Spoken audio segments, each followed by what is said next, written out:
What is up, guys? It's fight week. It's the last one for the year. I'm in a tie-dye shirt because I'm feeling pretty festive. Just put up my Christmas tree with the kiddos, and feeling pretty jacked up.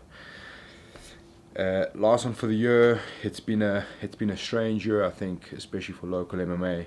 Tumultuous at times, ups, downs, ins, outs. Hasn't been the easiest time, I think, for the UFC. They've struggled to put on the caliber of fights I think we're used to, is the best way to put it. But credit to them, they've managed to steer the ship through these strange COVID weird ass times, and then here we are at the end of the year, funny enough, with the 16 fight card. I'm going to go through some of the stuff. I want to go through the fight card as a whole in a separate video. This one I'm looking at Ronaldo Ekson versus August Kayambala for the featherweight title. I'm massively excited about this fight, and I just want to go through some of the stuff that I'm looking forward to seeing, and what's intriguing to me. First off, the obvious one that comes between the two is the massive disparity in experience.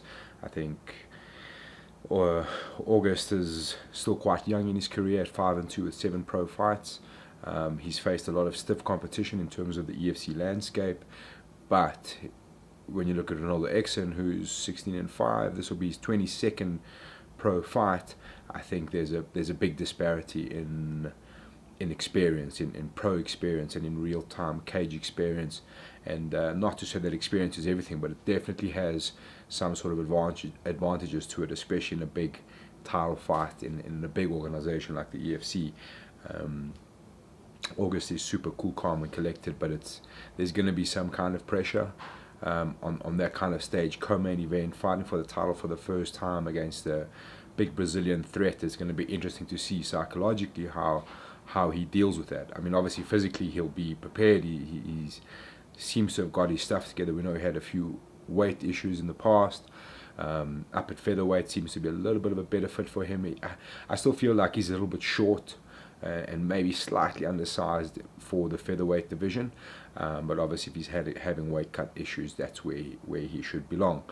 I think technically speaking, it's very interesting how these guys are going to go about it, and I'm going to go through some of the numbers with you.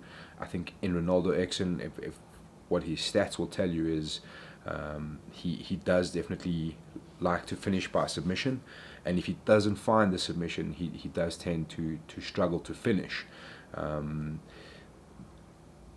What I mean when I say that is that I think his KO ratio is at like 19%, so it's definitely his preferred method of finishing a fight is by finding a sub.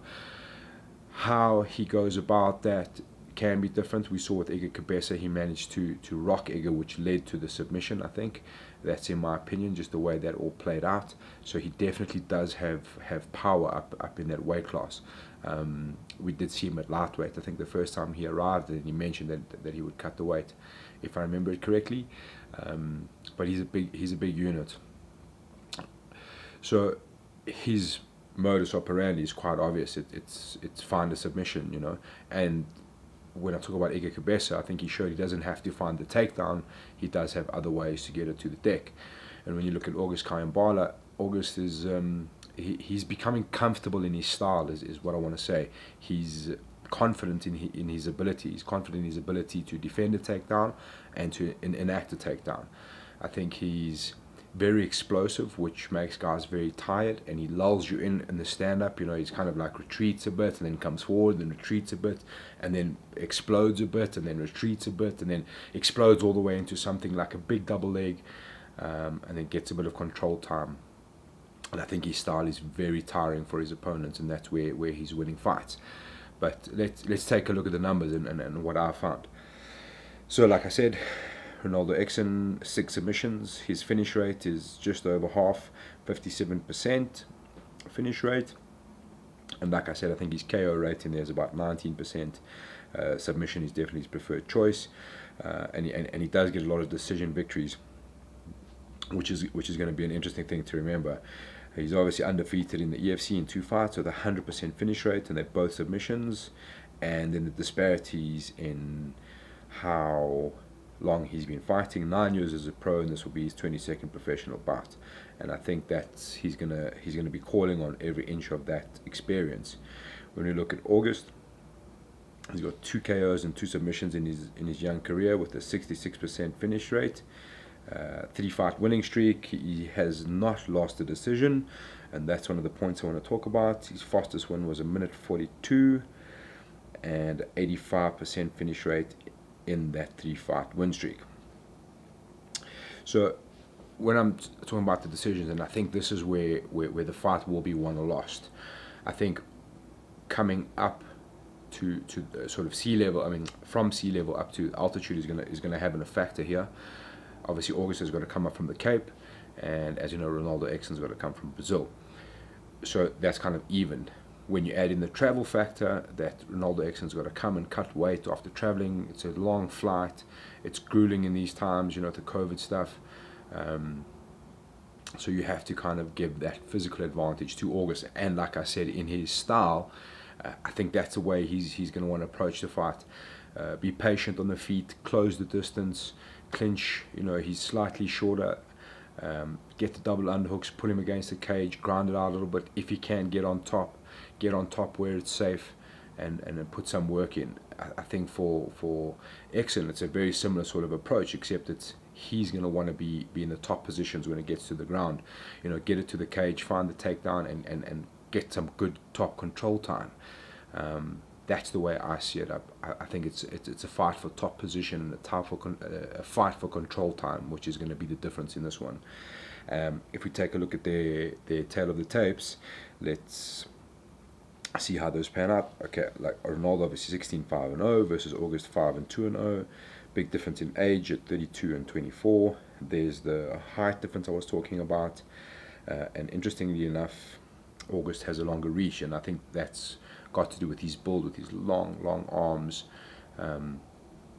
which is quite interesting. So, and I think he's starting to figure out how to use it well behind a jab, behind like a explosive 1-2, close the distance. We saw against Cole Henning, he was very patient on the feet.